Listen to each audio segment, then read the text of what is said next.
Deus. Gálatas capítulo 1, a partir do versículo 6 até o versículo 9. Admira-me que estejais passando tão depressa daquele que vos chamou na graça de Cristo para outro evangelho, o qual não é outro, senão que há alguns que vos perturbam e querem perverter o evangelho de Cristo. Mas, ainda que nós, ou mesmo anjo vindo do céu, vos pregue evangelho que vá além do que vos tenho pregado, seja anátema. Assim como já dissemos, e agora repito, se alguém vos pregar evangelho que vá além daquele que recebestes, seja anátema.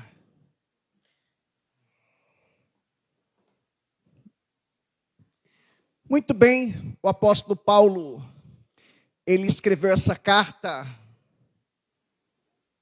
Essa carta é uma carta circular, diferente das outras cartas que Paulo escreveu, porque nessa carta Paulo escreve para um conjunto de igrejas. Galácia era uma região, Galácia do Sul, atualmente corresponde à Turquia, naquela época a Ásia Menor, uma das regiões da Ásia Menor, portanto era uma região. Então Paulo escreve essa carta, na verdade, para um grupo, para um conjunto de igrejas.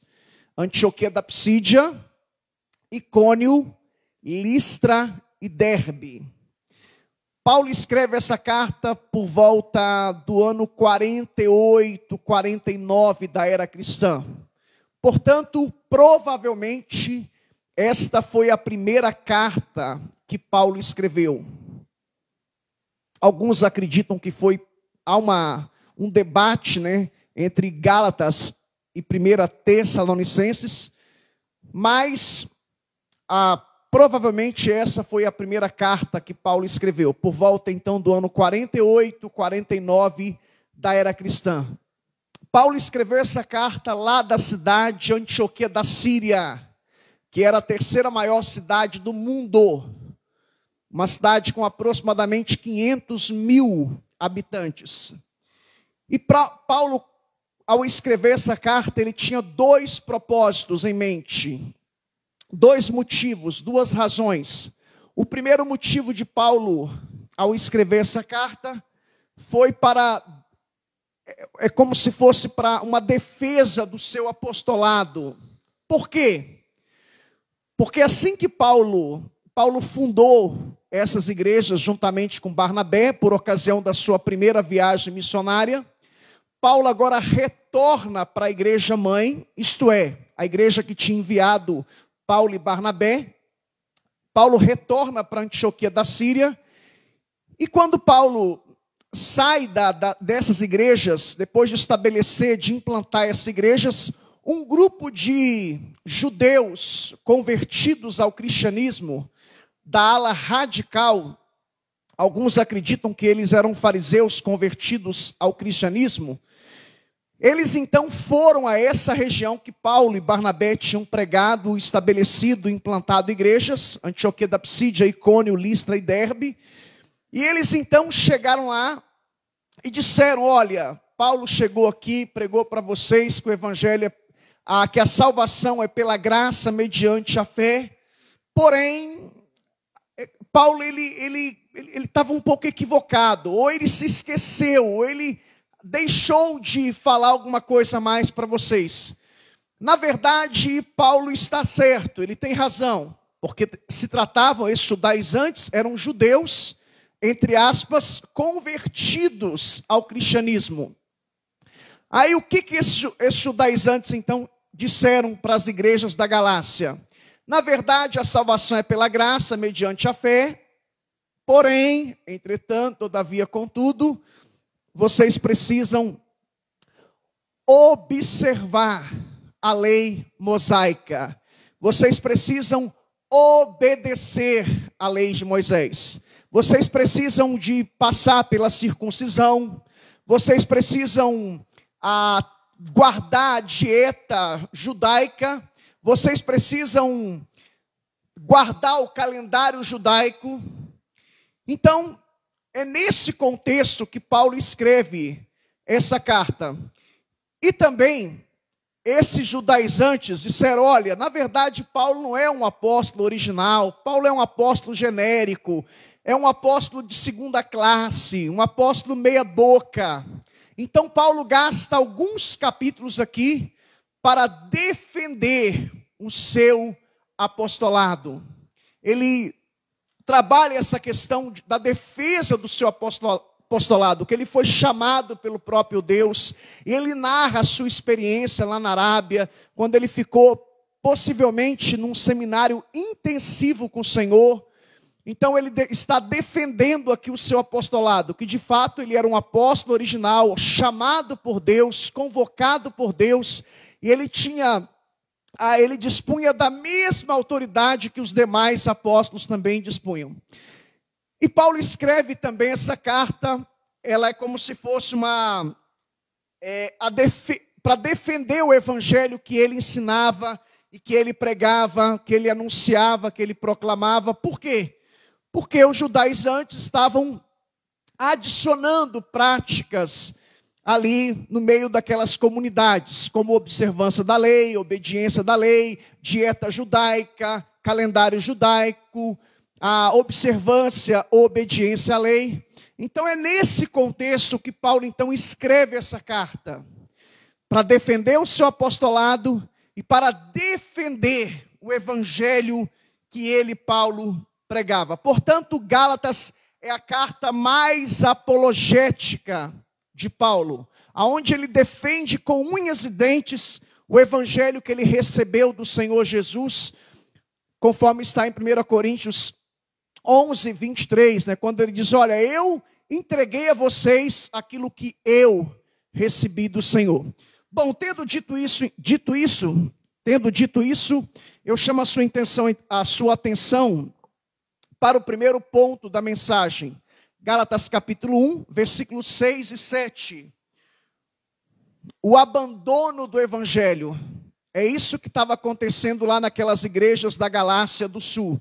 Eles estavam abandonando o evangelho. E olha o que Paulo diz aí no versículo 6 e 7. Admira-me que jáis passando tão depressa daquele que vos chamou na graça de Cristo para outro evangelho, o qual não é outro, senão que há alguns que vos perturbam e querem perverter o evangelho de Cristo. Meus irmãos, o apóstolo Paulo, olha o que ele diz aqui. Ele diz que ele estava admirado. Isso é claro que Paulo estava sendo no bom sentido irônico, porque ele estava espantado. Ele estava em choque, como se diz aqui em São Paulo. E ele diz, olha, eu estou admirado ao ver a rapidez com que vocês estão se apostatando da fé. Porque Paulo tinha deixado aquelas igrejas há pouco tempo. Essa carta foi escrita pouco tempo depois que Paulo tinha deixado aquela igreja. E esses irmãos que tinham tido um contato com Paulo, com Barnabé, com a teologia bíblica, com o evangelho bíblico, eles agora estavam abandonando aquele evangelho que eles tinham recebido de Paulo e de Barnabé, e eles estavam voltando para se apostando, ou seja, se desviando no sentido de retorno, de regresso. Mais uma admiração no sentido negativa. Paulo, na verdade, ele está sendo irônico, porque tipo assim, poxa, eu estive aí com Barnabé, estive pregando, ensinando a palavra de Deus, levando a mensagem da cruz, o evangelho da salvação, que a salvação é pela graça, mediante a fé, e ponto. E agora um grupo de judaizantes, um grupo de falsos mestres, aparece aí e começa a pregar que a salvação não é somente pela graça, que a salvação não é somente pela fé, e eles estão adicionando práticas que na verdade não é necessário, não faz sentido, não tem nenhuma coerência. Então Paulo aqui no versículo 1, aliás, capítulo 1, versículo 6, na parte A do versículo, ele diz: olha, eu estou admirado, eu estou perplexo, estou assim, sem entender.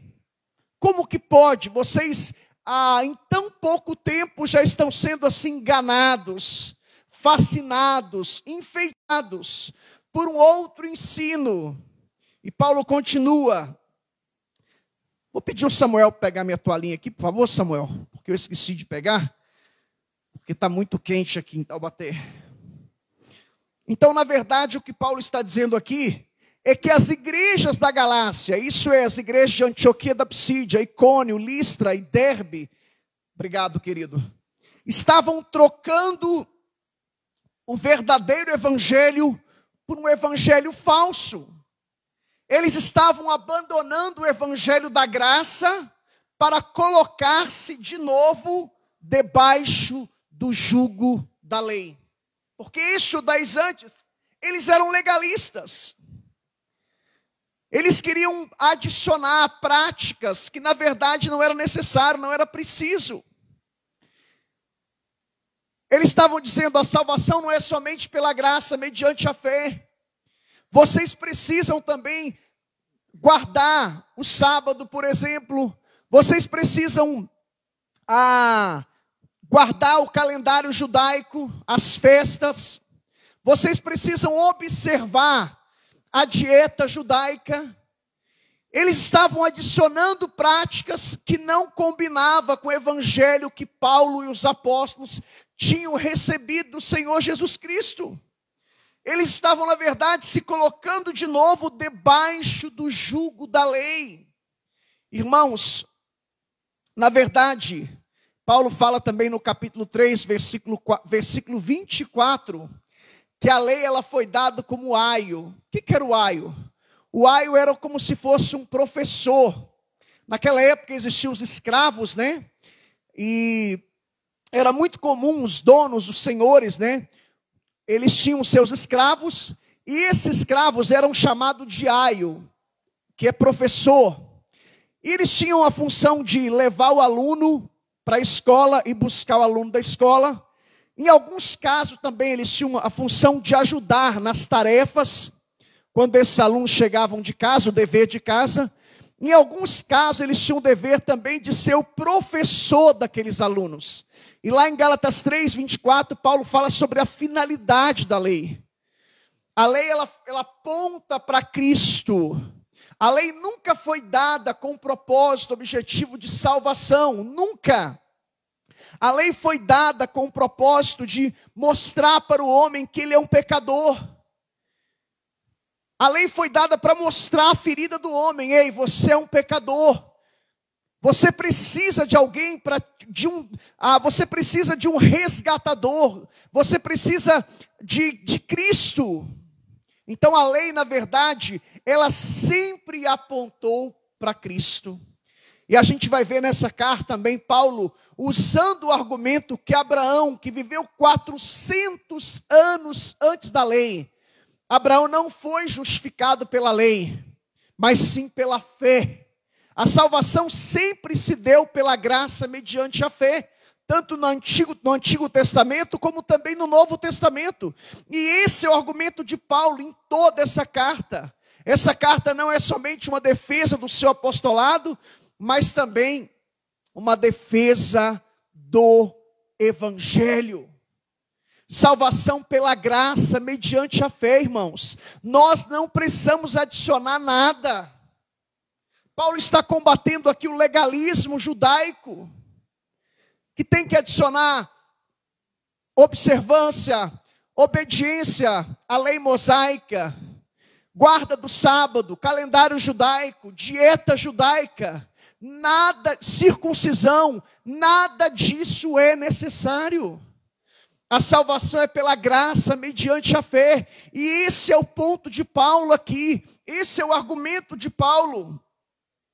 Sabe, irmãos, o que falar hoje em dia? O que falar das apostasias que atinge muitos redutos chamados evangélicos? Aqui no caso, o que eles estavam adicionando? O legalismo judaico.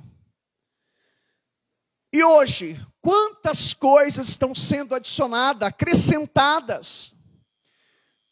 Parece que o evangelho simples e puro, parece que as pessoas não querem, parece que as pessoas rejeitam o evangelho. Quando você fala para a pessoa assim, olha, a salvação é pela graça, mediante a fé, mas só isso, somente isso. Porque se você estudar as religiões, sempre foi assim, elas ensinam que a salvação é pelas obras. Então a ideia das pessoas é que eu tenho que oferecer algum sacrifício, eu preciso fazer alguma coisa. É a ideia das obras, dos méritos. E a salvação não é pelas obras, não é pelos méritos. A salvação é pela graça de Deus. Alguém chega até a argumentar, pastor, mas alguém tenta até colocar Paulo contra Tiago, né? Porque Tiago bate nessa tecla lá no capítulo 2. Mas na verdade não há nenhuma contradição entre Paulo e Tiago. Porque Paulo, na verdade, ele condena as obras da lei mosaica. Ou seja, ninguém é salvo por guardar, observar ou obedecer à lei mosaica. Então é isso que Paulo condena em Gálatas, em Romanos e também nas suas cartas. Ele condena as obras da lei mosaica. Diferente de Tiago. Tiago o quê? Tiago recomenda as boas obras. Ou seja, todo cristão ele tem que fazer o bem, ele tem que praticar o bem, ele tem que fazer o bem, não porque ele quer ser salvo, mas porque ele é salvo. Paulo analisa a causa e Tiago o resultado, a consequência. A causa da nossa salvação é a graça de Deus. O resultado, a consequência, a evidência, o comprovante são as obras. Portanto, eu não sou salvo pelas obras, mas eu sou salvo para realizar as obras, ou para fazer as obras. Portanto, a graça é a causa da salvação. E as obras, a consequência, o resultado, a evidência, o comprovante da salvação. Então, irmãos, aqui no contexto aqui, era o legalismo judaico. Mas hoje em dia, o que a gente vê em muitos redutos chamados evangélicos? A gente vê o sincretismo religioso. O que é o sincretismo religioso? São várias religiões e se misturam. E a gente vê isso no Brasil, uma mistura de catolicismo com espiritismo, com religiões da África, e mistura e coloca tudo num liquidificador e bate. E é isso que a gente vê em muitas igrejas evangélicas, um evangelho sincrético, misturado. E aqui o ponto de Paulo, o argumento de Paulo é que o evangelho é simples, é puro. A gente não precisa adicionar nada, acrescentar nada. A gente não precisa misturar nada. O evangelho é simples, é puro. E a gente então começa a fazer o quê? Importar práticas mundanas, práticas pagãs, e começa a inserir dentro do contexto da igreja evangélica. E Paulo está condenando, porque essa igreja estava fazendo o quê? Estava adicionando, acrescentando, fazendo uma mistura de judaísmo com cristianismo. Não combina, irmãos. Nós não somos judeus. Todo o Antigo Testamento apontava para Cristo. Todo o Antigo Testamento era símbolo, figura, era sombra, apontava para Cristo. Tudo que você vê no Antigo Testamento, no Pentateuco, nos primeiros 5 livros do Antigo Testamento, Gênesis, Êxodo, Levítico, Números e Deuteronômio, apontava para Cristo. Os livros históricos apontavam para Cristo. Os livros poéticos apontavam para Cristo. Os profetas maiores e menores apontavam para Cristo. Todo o Antigo Testamento apontava para Cristo. Tudo o que aconteceu no Antigo Testamento era sombra, era figura, era símbolo.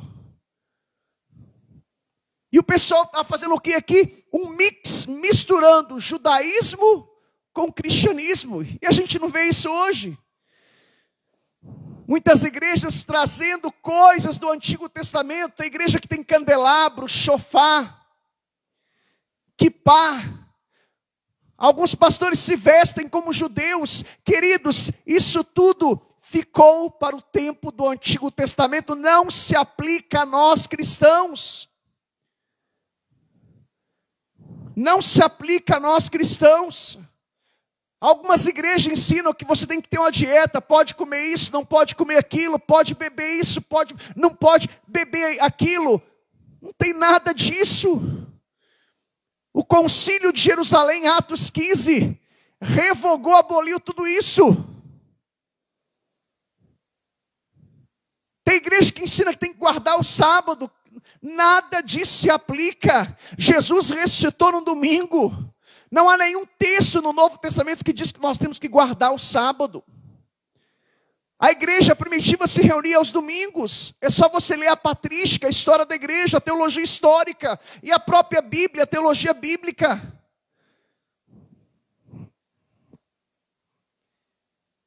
A judaização da igreja, sincretismo religioso, pragmatismo religioso.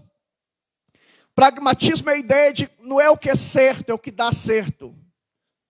Não é o que é certo, é o que funciona. Então, se está dando certo, é isso que importa. Se funciona, é isso que importa. Mas o que a Bíblia diz sobre esse assunto? O que a Bíblia diz não me interessa. É o que muitos estão fazendo. E um dos pilares da reforma protestante, um dos 5 solas é somente a Bíblia, somente as Escrituras. Ou seja, se não tem base bíblica, nós rejeitamos. Se não passa pelo crivo da palavra, nós não aceitamos. Por quê? Porque para nós cristãos, a Bíblia é a nossa única regra de fé e prática. E a gente vê hoje o evangelho do entretenimento. Isso não tem nada a ver com o evangelho, irmãos. Evangelho que não muda caráter, que não muda vida, não é evangelho de Jesus. Evangelho que não confronta, não é evangelho de Jesus. As pessoas vêm ao culto hoje, eu vou no culto para eu me sentir bem. Na verdade, quando você vem ao culto, você tudo aponta para Jesus. Você tem que sair de um culto com a consciência, o que eu preciso mudar, melhorar.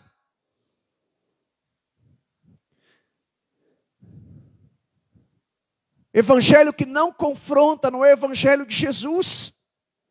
Nós queremos um evangelho que massageia o nosso ego. O evangelho do coach, ou a teologia do coach, de autoajuda, que fala o que eu quero ouvir, não o que eu preciso ouvir. Não é o evangelho de Jesus, irmãos. Campanhas, sacrifícios, para Deus me aceitar. Eu preciso fazer uma campanha, um sacrifício, irmãos, nada disso é bíblico. Eu nunca li a palavra campanha na Bíblia. Nada disso é bíblico. Eu venho ao culto para oferecer, para dar. Eu venho ao culto para adorar o meu Deus e para aprender mais dele e da sua palavra. Eu venho ao culto para ter comunhão com os meus irmãos, com uma família de Deus, uma igreja de Deus, com um povo de Deus. Olha o que Jesus disse em Mateus capítulo 7, versículo 15. Evangelho segundo escreveu Mateus, capítulo 7, versículo 15. Acautelai-vos dos falsos profetas, que se vos apresentam disfarçados em ovelhas, mas por dentro são lobos roubadores. Sabe, irmãos, nós precisamos de nos acautelarmos dos falsos profetas, que ainda hoje distorcem o evangelho de Jesus. E um dos sinais da vinda, da volta de Jesus é a proliferação, o aumento dos falsos profetas. Eles são como lobos, apresentam-se disfarçados em ovelhas, mas por dentro são lobos devoradores, roubadores. Ninguém vai chegar para você e falar assim: eu sou um falso profeta, ou uma falsa profetisa. Muito pelo contrário. Todo falso profeta, ele bate no peito: eu sou um profeta de Deus. Mas confira o que ele está ensinando, o que ele está pregando, se está em harmonia, em concordância com a Bíblia. Por que esses irmãos lá das igrejas da Galácia do Sul, de Antioquia da Psídia, Icônio, Listra e Derbe, ficaram fascinados, seduzidos? Porque os falsos mestres chegaram lá e basicamente pregaram a mesma coisa que Paulo pregou, porém acrescentaram, adicionaram mais algumas coisas. E muito do que os falsos mestres pregam hoje é mais ou menos assim. Eles pregam muita coisa que os homens de Deus, que os verdadeiros homens de Deus pregam. Mas eles acrescentam, eles adicionam. Se você chegar para um falso profeta, ele vai te falar assim: olha, a salvação é pela graça, mediante a fé. Nossa, mas meu pastor também prega isso. Aí ele começa: mas tem que fazer isso, tem que fazer aquilo. Tem que fazer um esforço, tem que fazer algum sacrifício, alguma obra. Isso não é evangelho de Jesus. Não é o evangelho que Paulo pregava, que os apóstolos pregavam. Você não precisa fazer nada para ser aceito por Deus. Você é aceito por Deus pelos méritos de Cristo, pelo sacrifício de Cristo. Cristianismo é um conjunto de regras. Para Deus me aceitar eu preciso fazer isso, aquilo. Não. Eu obedeço, eu faço porque Cristo fez por mim. É resultado, é consequência. Eu obedeço não como causa, mas como resultado do grande amor de Deus para comigo. Eu temo a Deus porque Deus é um Deus bom, justo, fiel, misericordioso e cheio de compaixão. Então tudo é resultado, é evidência, é consequência. Eu não preciso fazer nada para ser aceito por Deus. Eu sou salvo pela graça, mediante a fé. E eu obedeço a Ele, não porque eu quero ser salvo, mas porque é uma evidência da minha salvação. É expressão de gratidão, é demonstração de amor para com Deus que salvou um miserável pecador, um depravado, alguém que é inclinado para o mal. Então é expressão de gratidão, é demonstração de amor. E os falsos mestres, irmãos, eles distorcem o evangelho. Eles adulteram o produto original. Eles falsificam a mensagem de Jesus. E é muito parecido. Se você comprar um produto pirata, só um especialista consegue identificar se é pirata ou não. Dependendo existe uma proximidade muito grande. Mas um especialista consegue identificar. Mas falta especialista. Por quê? Porque infelizmente a maioria das pessoas não tem o hábito de ler a Bíblia, estudar a Bíblia. Infelizmente está em extinção, crentes bereanos. Lembra de Atos 17:10, 17:11, quando Paulo chegou na região de Bereia. Paulo saiu de Tessalônica, saiu de Filipos, foi a Bereia, Filipos, Bereia, e Paulo disse que os irmãos de Bereia eram mais nobres do que os crentes de Tessalônica. Por quê? Porque tudo que Paulo pregava, tudo que Paulo ensinava, eles conferiam, eles checavam. Veja lá Atos 17:11. 17:10 ou 17:11. tudo que Paulo pregava, eram judeus convertidos ao cristianismo. Paulo pregava o Antigo Testamento, porque o Novo Testamento estava em formação, estava em composição. Então, tudo que Paulo pregava, eles conferiam. Por quê? Eram judeus especialistas, peritos no Antigo Testamento. Mas, infelizmente, hoje, irmãos, está em extinção crentes bereanos. Infelizmente. Crentes que conferem, que checam. Deixa eu checar, deixa eu conferir se é isso mesmo. Deixa eu ver o contexto, o texto, porque falso profeta, irmãos, é especialista em pegar versículos isolados. Ele pega um versículo isolado, fora do contexto, e cria uma doutrina. Agora o crente bereano, não, deixa eu ver esse versículo. Deixa eu estudar o contexto em que esse versículo está inserido. Deixa eu ver o contexto histórico, o contexto cultural, o contexto gramatical. Ei, não é isso que esse autor quis dizer. E uma das regras da hermenêutica é que para você entender um texto, você sempre tem que analisar o contexto. Para ver se é isso mesmo, se era a intenção daquele autor, o que ele tinha em mente.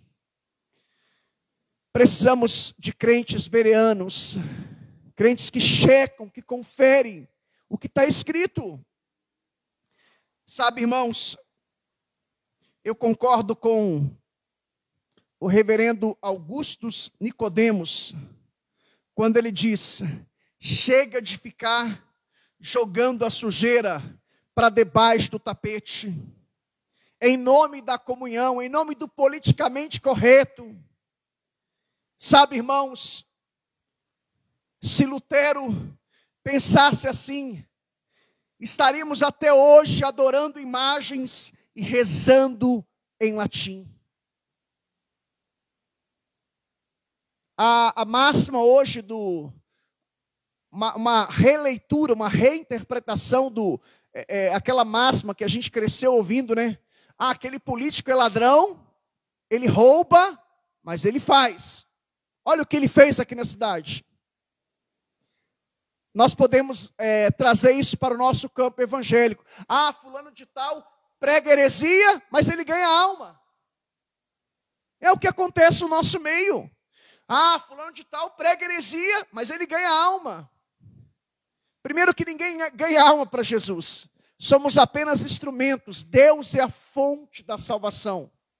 Somos apenas ferramenta nas mãos do Senhor. Instrumentos, porta-voz do Senhor. Deus é a fonte da salvação. O Pai elege, o Filho executa e o Espírito Santo aplica. Louvado seja o nome do Senhor. Sabe, irmãos, outro evangelho não é o evangelho verdadeiro. E esse é o argumento de Paulo no versículo 7. Chama a sua atenção aqui porque há um trocadilho de palavras aqui. O apóstolo Paulo, tanto no versículo 6 como no versículo 7, ele usa um trocadilho de palavras aqui. E há duas palavras aqui na língua grega. Eu quero que você grife aí na sua Bíblia, versículo 6, a palavra outro. Olha o que Paulo diz no versículo 6, do capítulo 1 de Gálatas. Olha o que Paulo diz. Gálatas 1, 6. Admira-me que estejais passando tão depressa daquele que vos chamou na graça de Cristo para outro evangelho. A palavra outro no versículo 6 no grego é a palavra héteros na língua grega. Anote aí, outro no versículo 6, héteros. Agora no versículo 7, olha o que Paulo diz.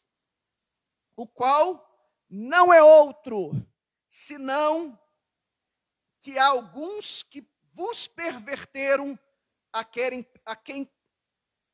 vos perturbaram e querem perverter o evangelho de Cristo. No versículo 7, a palavra outro é halos. No versículo 6, a palavra outro é héteros. No versículo 7, a palavra outro é a palavra halos. A-L-L-O-S. O que Paulo está dizendo aqui, irmãos, é que os falsos mestres, os falsos profetas, os judaizantes, eles estavam pregando o evangelho héteros. A palavra héteros no grego é um evangelho de outra substância, de outro tipo, um evangelho diferente. Já a palavra halos no grego é a palavra outro da mesma substância. O que Paulo está dizendo? Olha, vocês estão pregando um outro evangelho. Vocês estão pregando um evangelho falso, adulterado, distorcido, deturpado. Vocês estão adicionando práticas que a Bíblia condena. Vocês estão pregando o evangelho de outro tipo, de outra substância. É isso que Paulo diz no versículo 6. E no versículo 7, Paulo diz que na verdade não é outro, palavra halos. Não é o mesmo evangelho que eu prego, que Pedro prega, que os apóstolos pregam. O evangelho que eu prego é o mesmo que Pedro prega. É o mesmo que os apóstolos de Cristo pregam. O evangelho que vocês pregam é o evangelho héteros, adulterado, falsificado, distorcido e deturpado.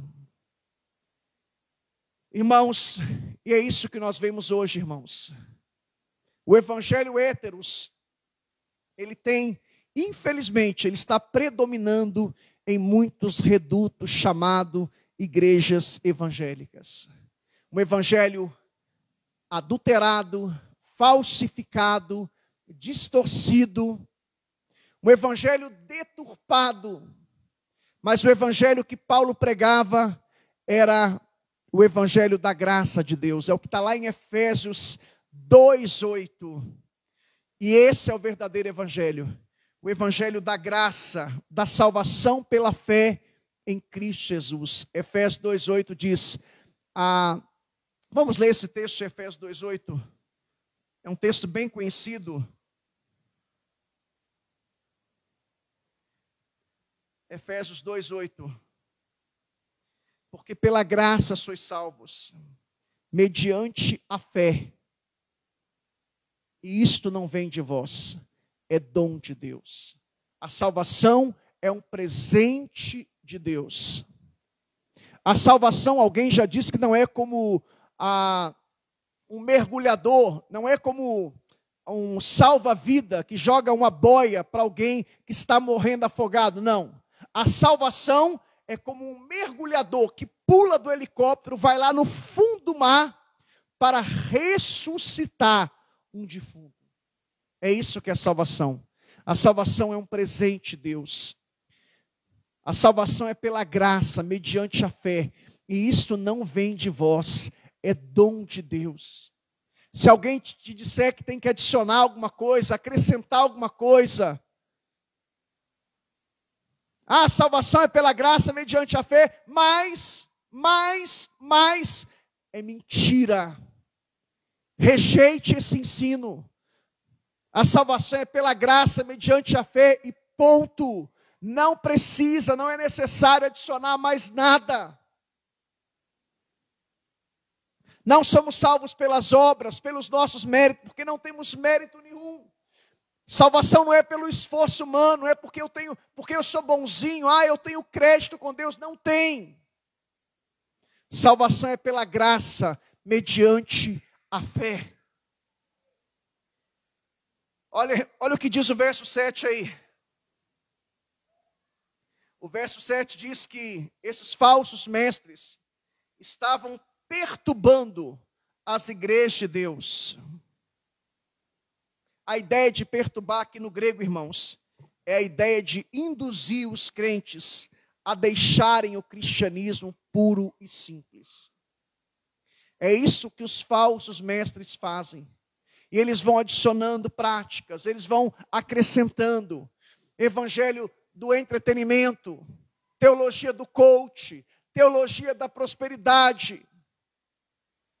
E eles vão adicionando campanhas, sacrifícios, ofertas. É o evangelho da barganha. É o evangelho da troca, do toma lá, dá cá. Isso não tem nada a ver com o Evangelho de Jesus. O Evangelho de Jesus é simples e puro. Salvação pela graça, mediante a fé. Pastor, mas de onde eu vim? Eu tinha que fazer um monte de sacrifício agora. Agora não precisa mais. Pastor, mas toda religião ensina que é pelas obras, que eu preciso fazer alguma coisa para Deus, para aquela divindade me aceitar, ou para aquelas divindades me aceitarem. No cristianismo não, isso não se aplica, é diferente. No cristianismo é salvação pela graça mediante a fé. Ponto. Você não precisa fazer nada para Deus te aceitar. Você já foi aceito pelos méritos, pelo sacrifício de Cristo na cruz do Calvário. Louvado seja o nome do Senhor. Aleluia. O que os falsos mestres faziam era perturbar a igreja. Era induzir os crentes a deixarem o cristianismo puro e simples. Sabe, irmãos, o evangelho é simples. Os falsos mestres que complicam tudo. Eles começam a dizer um monte de coisa, mas tem que fazer isso, tem que fazer aquilo. E eles começam a adicionar, acrescentar um monte de práticas. O evangelho é simples e puro. Louvado seja o nome do Senhor. Quando você vê alguém perturbando a igreja, e a palavra perturbar no grego, que é a ideia de inverter, querer mudar as coisas, querer fazer uma reviravolta, isso não tem nada a ver com o cristianismo. E a gente vê tantas coisas sendo adicionadas, de 20, 30, 40 anos para cá.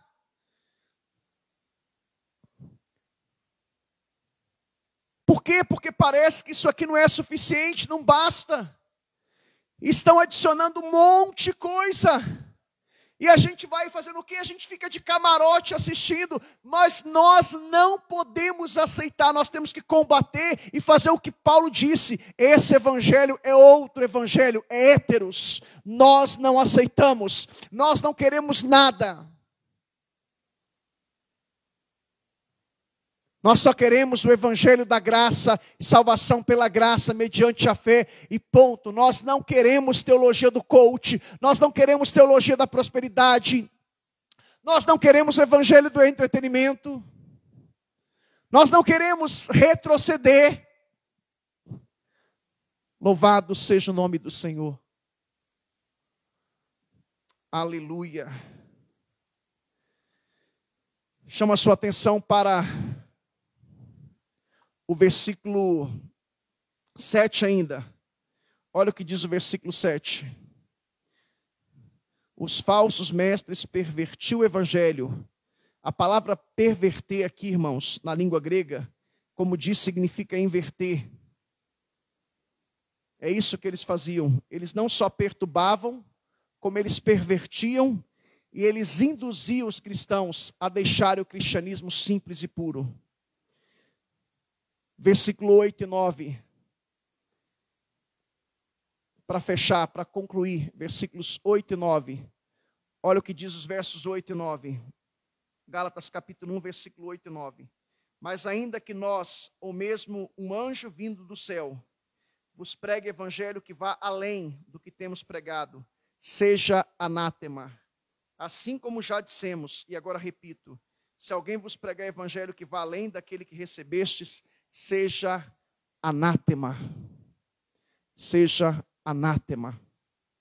Sabe, irmãos, o que Paulo está dizendo aqui nos versículos 8 e 9, se no versículo 7 a gente viu que Paulo, ele diz que os falsos mestres estavam perturbando o evangelho, ou seja, eles estavam induzindo os evangelhos, os cristãos da Galácia a deixarem o cristianismo puro e simples. Se no versículo 7 a gente viu também que os falsos mestres estavam pervertendo o evangelho, ou seja, invertendo, fazendo uma direção contrária, fazendo eles retrocederem. A gente vê que agora nos versos 8 e 9, o apóstolo Paulo, ele está denunciando o falso evangelho, está denunciando os falsos mestres. E olha o que Paulo diz, irmãos. ele invoca a maldição de Deus sobre a sua própria vida no versículo 8. Se ele, porventura, pregasse um outro evangelho. É claro que isso aqui é uma linguagem, Paulo está sendo hipotético, aqui é uma hipótese. Ele jamais iria pregar outro evangelho. Mas ele diz no verso 8, ainda que nós mesmos, ou um anjo vindo do céu, vos pregue evangelho que vá além do que vos temos pregado, que seja anátema. O que Paulo está dizendo aqui, irmãos, é que todo evangelho,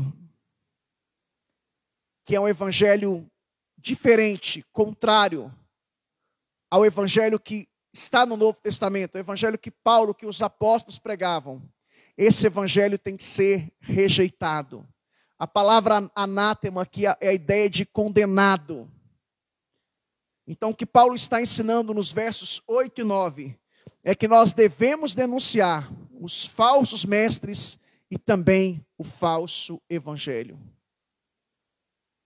E Paulo aqui ele usa de uma linguagem hipotética, quando ele diz, olha, mesmo que eu mesmo pregue um outro evangelho, ou um anjo do céu, que seja anátema, maldito. Ou seja, todo falso evangelho, ele tem que ser condenado, ele tem que ser rejeitado, ele tem que ser reprovado. E Paulo conclui no verso 9, depois que Paulo fala sobre dois casos hipotéticos, no caso dele e dos anjos, ele fala de uma condição real, porque jamais Paulo iria pregar um outro evangelho. Paulo diz no verso 9, assim como já dissemos, e agora repito, se alguém vos pregar evangelho que vá além daquele que recebestes, que seja anátema, que seja condenado, reprovado, rejeitado. É isso que Paulo está ensinando aqui. Ninguém pode ir além do que já está escrito.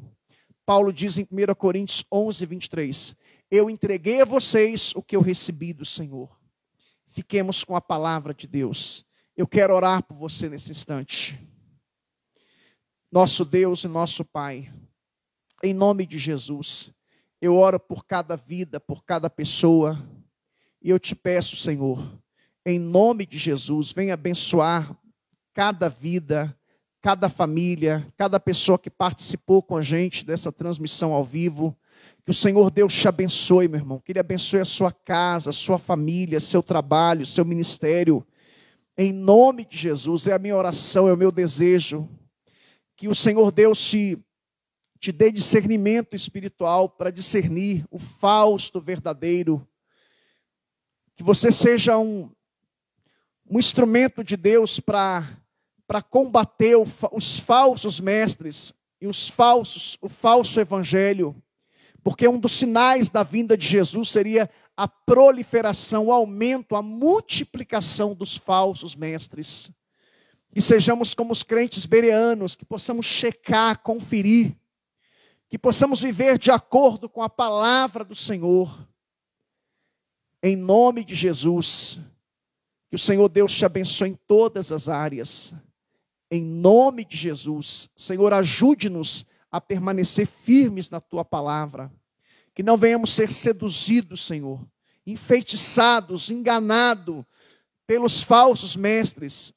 Ajude-nos, ó Pai, a sermos como os crentes bereanos, Senhor, a conferir, a checar tudo aquilo que a gente ouvir para ver se tem base bíblica, Senhor, se tem fundamentação bíblica, suporte, respaldo bíblico, Senhor. É o que te pedimos e oramos em nome de Jesus. Amém. Que o Senhor Deus te abençoe. Muito obrigado, Rodrigo. Muito obrigado, Samuel. Muito obrigado, Milene. Muito obrigado a você que esteve conosco até agora. Lembrando que domingo nós temos o nosso culto, tá? Presencial. Domingo 10h30 da manhã e domingo 7h30 da noite, ok? E quinta que vem também teremos o nosso culto presencial às 8 da noite. Que Deus te abençoe e fique na graça e na paz do Senhor Jesus.